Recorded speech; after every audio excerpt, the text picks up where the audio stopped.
오늘 말씀 보면 이렇게 사도행 20장 29절 24절 말씀에 내가 달려갈 길과라고 이렇게 나와 있는데, 오늘 여러분 각자의 길이 있잖아요, 그죠?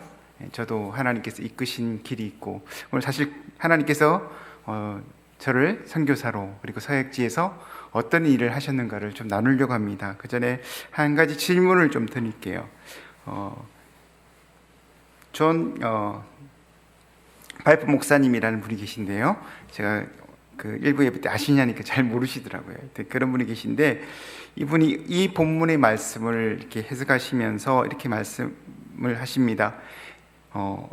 생명을 잃는 것이 낭비하는 것보다 낫다. 나의 삶의 목적은 삶을 연장하는 것이 아니다 라고 말씀하셨습니다. 오늘 요즘 코로나 시기잖아요. 이런 시기에 우리가 두려움 가운데 움츠러들고 있는 이 가운데 정말 우리가 어떤 삶을, 또 우리가 오늘 재직으로 헌신하는 시간이기도 한데요, 어떻게 우리가 헌신해야 될까를 다시 한번 생각하는 중요한 시기 아닌가 생각됩니다. 저는 2011년도에 부산제일교회를 통해서 파송이 되어서 민다나오 섬이라는 곳에 가게 됩니다. 제가 지도를 준비를 못했습니다. 민다나오는 필리핀이 세 개의 큰 섬으로 나눠지는데 최남단에 위치해 있습니다. 교회에서 필리핀을 가라는 말씀을 듣고 어떻게 어디서 사역을 할까 기도하는 중에 필리핀 민다나오 모슬림들을 대상으로 선교를 해야 되겠다 생각하고 2011년도 가족과 함께 가게 됩니다. 도착하고 나서 저희가 또 민다나오에서 어느 지역에 가서 사역할지를 저희가 기도하면서 리서치를 했습니다. 좀 더 무슬림들과 가까이 있는 지역으로 들어가기 위해서 저희가 조사를 하고, 2012년도에 저희가 잠보안가, 아까 남서쪽이라고 하셨는데 굉장히 사실은 마닐라보다는 말레이시아에 가까운 그런 마을입니다. 인구는 약 100만 명 정도 되는 큰 도시인데 그곳으로 이주를 하게 됩니다. 다바오에서 잠보안가까지는 약 650km 정도 될 키로인데, 한국은 이렇게 고속도로가 잘 돼 있으니까 빨리 다니면 한 5시간 정도면 갈 수 있는 거리잖아요. 근데 워낙 길도 안 좋고 또 이 밤에는 다닐 수가 없습니다. 길도 안 좋고 또 안전 문제가 있기 때문에 제가 2박 3일을 달려서 도착하게 됩니다. 제가 2013년도에 근데 2014년도에 도착하게 되는데, 그 전에 2013년도에 내전이 일어나게 됩니다. 그리고 우리가 2014년도에 도착했을 때 모습인데요. 잠시 사진을 보면, 다음, 보시는 것 같이 도시가 거의 내전으로 파괴되어 있고, 그랬습니다. 그리고 또 다음 사진 좀 보여주세요. 여기는 리혼도라는 마을이 있습니다. 리혼도라는 마을이 있는데 무슬림들이 한 6천 가구 정도 살고 있는 그런 지역입니다. 이 지역에 주로 이 지역을 통해서 무기라든지 많이 들어오는데, 내전 때 여기서 무기가 들어왔다고 정부군이 정보를 듣고 이 마을을 싹 다 불살라 버립니다. 그래서 주민들이 길거리로 나와서 이렇게 텐트를 치고 생활을 하고, 다음 사진 보여주세요. 그리고 아이들이 많은 피해를 입었는데요. 그럴 수밖에 없었던 것이 이렇게 길거리 나오면 그래도 환경이 그나마 이렇게 오염되지는 않았는데, 특히 시설 같은 경우에 들어가서 있는 사람들은 이런 오염 때문에 아이들이 전염병으로 많이 죽게 됩니다. 전쟁의 상처보다도 이런 전염병으로 많이 죽게 되고, 길거리마다 노떼 바야스 데 잠보안가란 말인데 이건 스페인어예요. 이 잠보안가는 차파카노라는 미전도 종족들이 살아가는 마을입니다.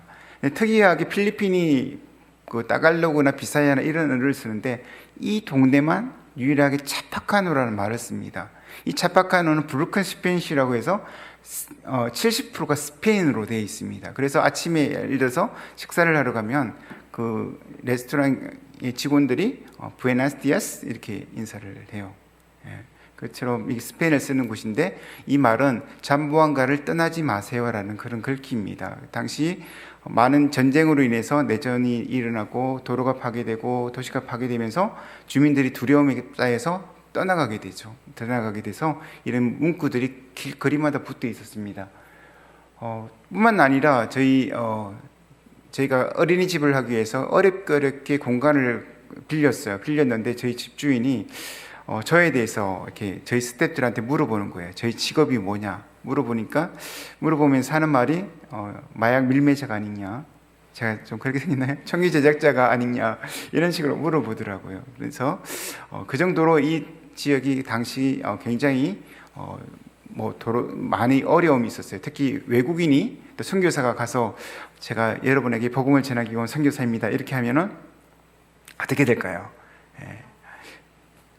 아마 신문에 배재용 그 선교사가 납치됐습니다 이런 글귀가 아마 나와 있었을 거예요. 그래서 저희가 기도하면서 어떻게 무슬림들에게 복음을 전할 것인가를 기도하며 고민했습니다. 그때 하나님께서 정말 빨리 그 고민에 대해서 응답해 주셨는데 저희 그때 하람이가 3학년 그리고 하은이 막내가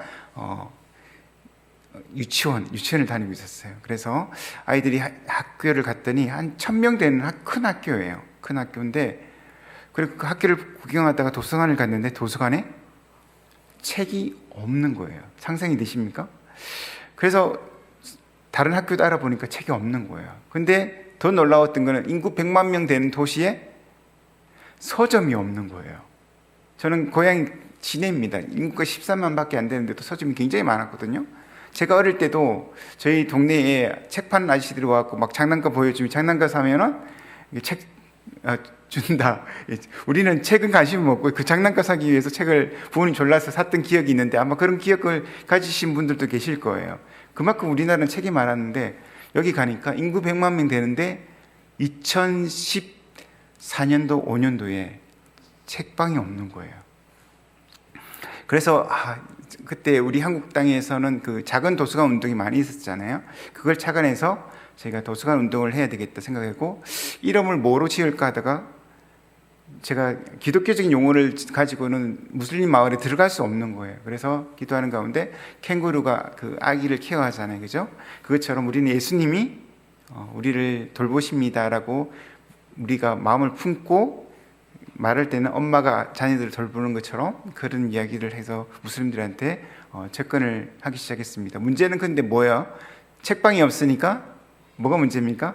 책을 구할 길이 없는 거예요. 근데 감사하게도 저희 소식을 듣고 미국에 살고 있는 필리핀 할머니세요.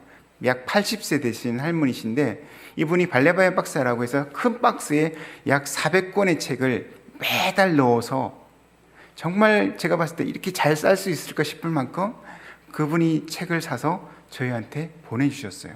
매달 이렇게 책이 오니까 너무 축제인 거예요, 제가. 그렇게 도서관, 제가 유치원에 먼저 책장을 만들어 놓았었는데 거기다 책을 쌓고 이제 제가 책이 많아지니까 이걸 책을 들고 무슬림 마을로 들어갔어요.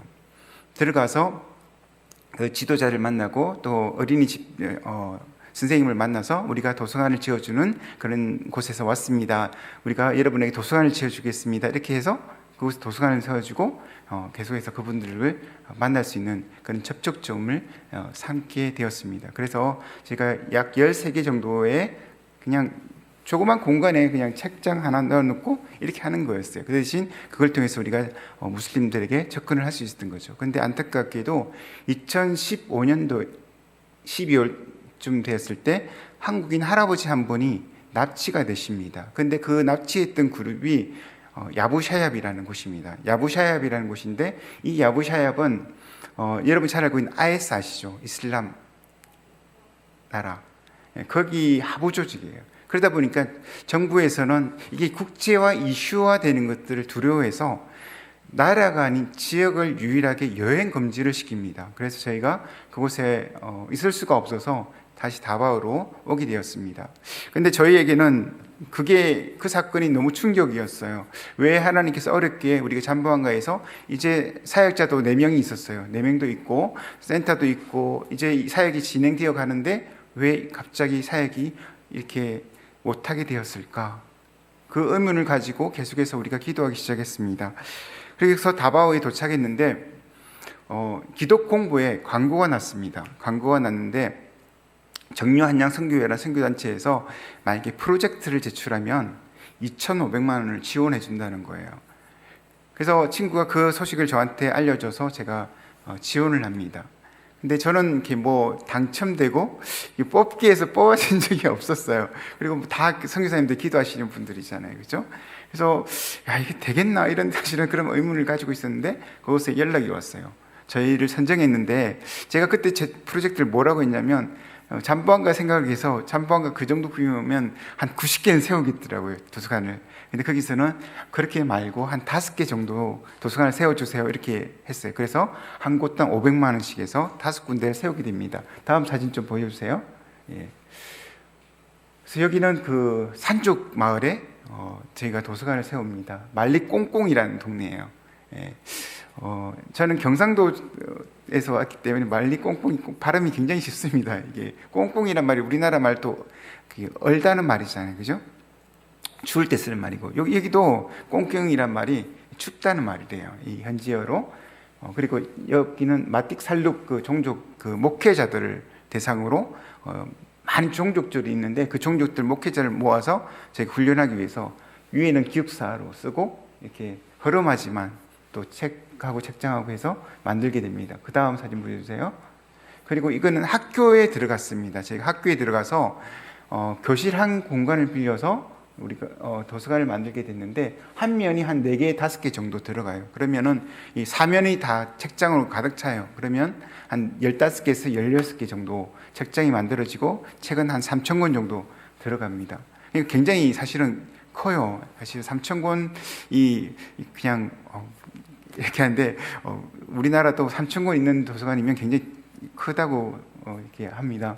그래서 그런 도서관들을 지금은 계속해서 하나님께서 이렇게 사역자 그 재원들을 주셔서 20개까지 도서관을 만들게 됩니다. 근데 이렇게 도서관 사역을 하게 되면서 감사하게도 저희가 처음에는 다바오에 왔었던 무슬림 마을을 들어가서 하다 보니까 어려움이 뭐냐면 이게 자꾸 구제 사역밖에 안 되는 거예요. 근데 저희가 좀 복음을 전하고 싶은데 그렇게 하면서 학교 사역이 점점 늘어나다 보니까 학교에 집중하게 되는데 학교를 들어가는 게 장점이 있었어요. 다음 사진 좀 보여주세요.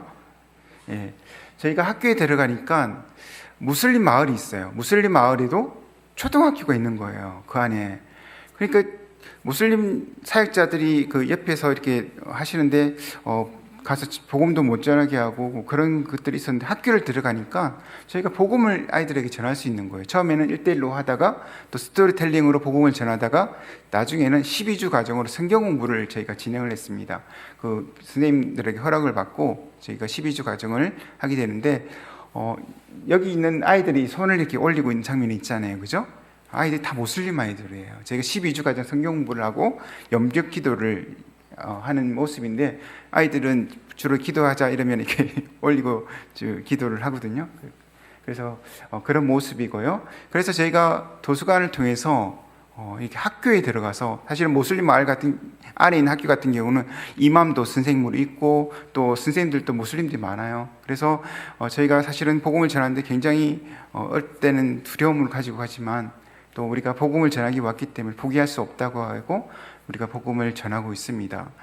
또 어떤 때는 또 학교에 들어가면 선생님이 갑자기 친절하게 대하다가 갑자기 그 히잡을 쓰면서 우리를 막 이렇게 안 좋아하시는 경우도 있지만 또 저희가 도서관을 지어줬던 그 은혜가 있기 때문에 교장 선생님이 허락을 하세요. 그래서 저희가 또 그렇게 복음을 전하면서 정말 학교가 복음의 파티라는 것들을 정말 많이 느껴요. 왜냐하면 다른 지역은 애들을 찾아가야 되잖아요. 근데 여기는 뭐예요? 모여 있잖아요. 애들이 다 모여 있으니까 너무 좋은 거예요. 그래서 저희가 이걸 하다 보니까 감사하게도 다른 선교사님들이 저희 사역을 보셨어요.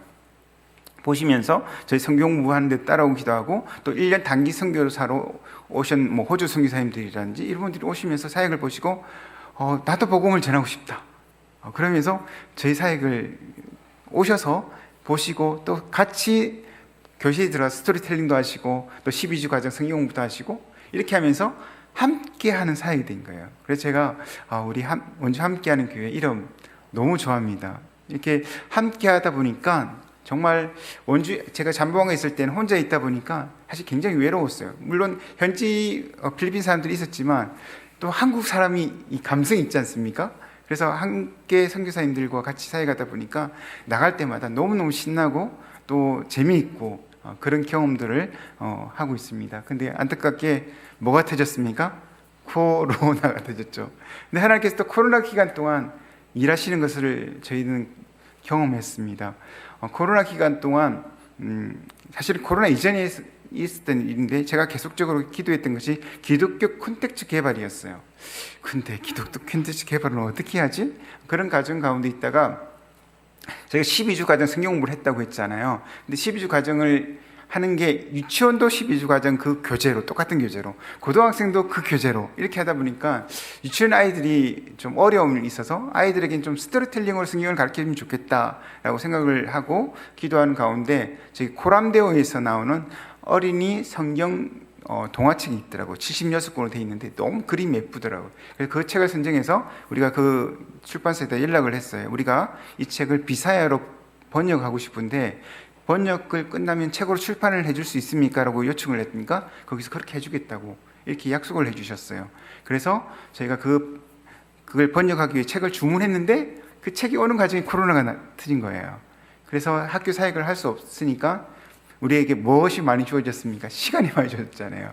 저는 매일 학교를 들어갔는데 목국 들어가니까 제가 번역에 집중할 수 있었고, 그래서 지금은 76권이 다 번역이 됐어요. 번역이 되고 이제 감수하는 과정이 있는데, 또 그것을 번역하다 보니까 우리 컴퓨터 잘하시는 분들은 뭐 생각할 만한 일인데, 이걸 제가 스캔을 다 떴어요. 스캔을 다 뜨고 영어를 다 빼고 거기다 비사를 넣어서 이북을 만들었어요. 그리고 이북을 만들다 보니까 오디오북까지 만들게 되고, 이건 만들어 놓으면 그냥 그 페이스북에 올려놓거나 유튜브에 올려놓으면 사람들이 다 다운받으면 되잖아요. 그죠? 그런 일들을 진행하게 되었고, 또 저희가 그걸 좀 욕심을 내서 그 라디오 방송에다가 그거를 좀 할 수 있을까 싶어서 방송국에 의뢰를 했어요. 근데 그 담당하시는 분이 저희하고 지금도 같이 예배 드리는 저희 팀 멤버 중에 한 분이세요. 그분이 그걸 가져가서 3주 뒤에 주시는 거예요. 우리는 왜 이렇게 늦게 주지? 이렇게 기다리고 있는데 3주 뒤에 USB를 딱 하나 주는데 그 안에 뭐가 들어있냐면 엄청 파일이 들어있는 게 아니라 애니메이션 파일이 들어있는 거예요. 그러니까 책을 애니메이션으로 만들어서 저희한테 준 거예요. 그러면서 이렇게 애니메이션을 한번 만들어 보자는 거 하시는 거예요. 그래서 저희가 그 큰 도전을 받고 처음에는 이제 책으로 시작했다가 그 이북, 오디오북, 그리고 영상, 그랬다가 애니메이션까지. 나중에 제가 목사님한테 보내드릴 텐데 애니메이션 보시면 굉장히 잘 만들었어요. 막 이게 진짜 책이어서 뭐 이렇게 할 정도로. 저희가 계속해서 앞으로 이제 코로나 끝나면 이렇게 지금 센터는 사실은 저희가 너무 환경이 안 좋아요. 그래서 책만 재어 있고 이런 환경이라서 누군가 이렇게 고용을 해서 애니메이션을 만들 수 있는 작업들이 어렵지만, 감사하게도 또 이렇게 이 시기 가운데 하나님께서 센터에 대한 비전을 허락하셨어요. 지금 코로나 시기잖아요, 그죠? 제가 교회에다가 연락을 해서 목사님 교회인 수도 줄어들고 헌금도 줄어드실 텐데 그렇지만 선교는 하셔야죠. 그래서 선교지에 교회를 세우시다 이렇게 말하면 좋아하실 목사님들이 없으실 거예요, 그죠? 근데 제가 뭐 그렇게 요청할 수도 있는 것도 아니고, 근데 부산제일교회 저를 후원했던 교회에서 연락이 오셔서 교회를 세우지 않겠냐고 그렇게 말씀하셔갖고 교회를 지을 수 있는 비용을 댈 수는 없지만 땅을 사라고 돈을 보내주셨어요. 그래서 땅을 샀어요. 땅을 사고 나니까 또 갑자기 저는 원래 주파선 교회가 2군데에 있어야 돼요. 근데 2군데 있어야 되는데 한 군데밖에 못 받고 제가 필리핀으로 갔는데 약 3년 전부터 한 교회와 연결되어서 그 교회에서 주후원교회로 3년 전부터 후원하던 교회가 있었어요. 그 교회로부터 장로님 연락을 주셨어요. 센터 프로젝트를 한번 제출해봐라. 그래서 제출을 저는 그냥 주시는 대로 하겠습니다라고 했더니 장로님이 격려를 해주시면서 또 부산제일 장로님도 격려를 해주시면서 구체적으로 그림을 그려갖고 이렇게 해라는 거예요. 그리고 금액도 정하고. 그래서 제가 필요한 공간을 그려봤더니 약 200평 정도 공간이 필요하겠더라고요. 그래서 그걸 그래서 건축 사무소에 한국에 계신 분이 기념 제보를 해주셨어요. 그래서 그분이 그려 주셨는데 저는 200평 그렸는데 그분이 229평을 그려 갖고 오신 거예요. 그래서 이게 교회에다 어떻게 보고를 해야 되나 이렇게 하다가 그냥 하나님이 알아서 하시겠지 이러면서 그걸 드렸는데 금액을 알아보니까 약 3억 5천이 필요한 거예요. 생각해 이 시기에. 그리고 그 교회는 3년 전에 저를 딱 한 번 본 분밖에 없어요. 장로님들도. 그런 교회에다가 3억 5천을 보고를 했는데 장로님이 그거 읽어보지도 않았었어요. 그래서 이번에 오라고 해서 제가 와서 보고를 드리는데 장로님이 그거를 처음 보신 거죠. 그리고 10분이 모이셨어요. 당회자 목사님 모이고 10분이 딱 앉아서 딱 보고를 드리면서 금액은 3억 5천입니다 하니까 다들 놀라신 거죠. 놀라시면서 뭐 하는 사람이지 이런 식으로 이렇게 바라보시면서 돈은 어떻게 말을 할 겁니까? 물어보니까 하나님이 예비하시겠죠? 라고만 저는 대답할 수밖에 없었죠. 뭐 제가 뭐 이렇게 필리핀 일당이 그 목수가 20년 일하신 분이 하루에 받는 돈이 12,000원이에요. 제가 목수를 내서 노가다를 하더라도 한 달에 뭐 받는 돈이 20만 원 정도 될 텐데 제가 뭘 하겠어요, 그죠? 근데 그래서 제가 하나님께서 예비하시겠죠라고 말씀하셨는데 진짜 하나님이 예비하셨어요.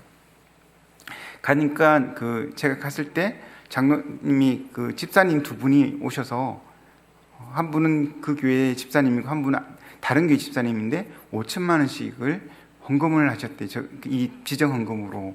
그래서 갑자기 1억이 생긴 거예요. 그래서 교회에서 1억 2천이 있었는데 2억 2천이 생긴 거예요. 그리고 장로님들이 그 나머지는 교회가 건축되는 동안 준비를 하시겠다고 이렇게 말씀을 하셔서 10분이 저는 반대를 할 분이 계실 거라고 생각을 했는데 10분이 아무도 반대를 안 하시고 그걸 허락을 해주셨어요. 그분들은 저를 이렇게 아까 말씀드렸지만 한 분밖에 안 본 분들이에요. 장로님 한 분은 정말 저를 따라다니면서 사람들한테 그분 또 이렇게 서울에서 굉장히 큰 기업의 그러니까 사장 밑에 급으로 있는 분인데 그분 인사를 드리면서 후원하시는 분들한테 90도로 인사하면서 후원을 해주십시오라고 그분이 요청하면서 다닌 거예요. 저는 이렇게 뭐 제가 입 한 끝 안 했는데 그분들이 그렇게 하신 거예요. 근데 제가 어떻게 이런 일들이 일어났을까? 저도 너무 신기한 거예요. 그렇게 사실은 어려운 시기에 교회가 한다는 것도 어렵지만 그렇게 줄 거라고 또 사실은 기대를 못하고 사실은 왔거든요. 그리고 반대를 할 줄 알았는데 아무도 반대 안 하는 것도 너무 신기하고 그랬는데 어제 전희정 집사님하고 이야기를 하면서 목사님 저희들이 기도하고 있습니다. 그래서 된 거예요. 이렇게 말씀하시는데 갑자기 정신이 확 드는 거예요. 저를 위해서 기도하시는 분들이 계셨기 때문에 일들이 가능했구나. 왜 어떻게 이런 일이 있었지? 라고 생각했는데 바로 여러분들의 기도 때문에 이런 일들이 일어났다는 고백들을 보면서 정말 그거다라고 저도 고백되어지더라고요. 정말 그래서 너무 감사드리고 여러분의 기도 때문에 이런 기적들이 일어나고 이것이 바로 함께하는 선교가 아닌가 생각됩니다. 우리 원주 함께하는 교회처럼 선교도 함께하고 하나님이 역사 가운데 제가 3억 5천을 후원을 일으킨 게 아니라 저는 그냥 제출했을 뿐이에요. 근데 여러분들이 같이 함께 일들을 이루었고 그 기적들은 저의 자리가 아니라 여러분들이 같이 함께 이루어 나가는 자리라고 저는 생각합니다. 우리가 이건 선교지 가운데 이런 일들이 일어났고요. 또 고백하고자 하는 것은 오늘 말씀처럼 우리가 내가 달려갈 길과 주위에서 기회 받은 사명 곧 하나님의 은혜의 복음을 정언한다고 이렇게 말하고 있습니다. 우리가 오늘 우리가 이곳에 있는 이유가 무엇입니까? 여러분들이 왜 여기서 코로나 시기에 예배드립니까? 내게 주신 하나님의 은혜가 너무 크기 때문이죠. 그죠? 그 은혜가 있기 때문에 코로나고 위험하고 그렇지만 내가 이곳에서 예배드리고 하나님을 예배하는 거 아니겠습니까? 그죠? 예. 오늘 근데 여러분 그거 아십니까? 무슬림들은 알라를 예배하잖아요. 근데 그들에게는 하나님의 은혜가 없습니다. 이들에게 뭐가 있냐면 두려움만 있어요. 두려움. 이들은 하나님 알라를 두려워하기 때문에 예배하는 거예요. 알라를 두려워하기 때문에 하루 5번 기도하고요. 금식해요. 한 달 동안. 근데 우리는 어떤 존재입니까? 하나님의 은혜를 경험한 사람이잖아요. 그죠? 오늘 우리가 이 하나님 은혜 가운데 살아가고 있습니까? 아니면 두려움 가운데 살아가고 있습니까? 오늘날 우리를 붙들고 있는 건 두려움이에요. 코로나로부터 두려움 가운데 우리가 놓이게 하고 아무것도 하지 못하고 예배 드리는 것조차도 하지 못하고 하는 세계 가운데 우리가 살아가고 있지 않습니까? 우리는 두려움에 속해야 할 자가 아니에요. 우리는 은혜의 자리에 머물러야 할 자리입니다. 여러분이 있어야 할 자리는 은혜의 자리여야 합니다. 은혜의 감격 가운데 여러분들이 있어야 돼요. 여러분이 그 감격 가운데 여러분이 맡기신 직분들을 감당해야 될 줄 믿습니다. 저도 사실은 두려워요. 예. 저희 아이들을 데리고 갔을 때 잠부안가에 하루는 학교에서 전화가 왔습니다. 아이를 데려가라고. 아이를 납치하려고 하는 그런 정보가 들어왔다고 학교에서 아람이 아이를 데려가서 집에서 보호하라고 했대요. 그럴 때마다 제 마음속에 두려움이 있어요. 재정이 3억 5천 준다고 하니까 감사하기도 한데 두려워요, 사실은. 그래서 오늘 정말 제가 원주와 함께하는 교회에서 오면서 제가 정말 큰 위로를 받는 게 이게 나 혼자 하는 일이 아니라 기도하는 여러분들을 통해서 하기 때문에 내가 두려움에 묻혀서 그것들을 어떻게 하지 할 게 아니라 하나님을 위해서 담대하게 나가야 되겠다. 그것들을 붙들고 가는 거예요. 여러분 인생 살아가면서 두려움이 여러분 인생을 자꾸 누르려고 할 거예요. 그때마다 여러분들이 그걸 이뤄내고 나가서 전하고 여러분들을 붙들고 전도하지 못하게 하는 그런 악한 세력으로부터 여러분 두려움이 아니라 복음으로 승리하는, 왜냐하면 여러분을 위해서 주님께서 십자가에 못 박혀 죽으셨기 때문이에요. 그 은혜가 담대히 승리하는 여러분 되시기를 주님으로 부탁드립니다. 기도하겠습니다.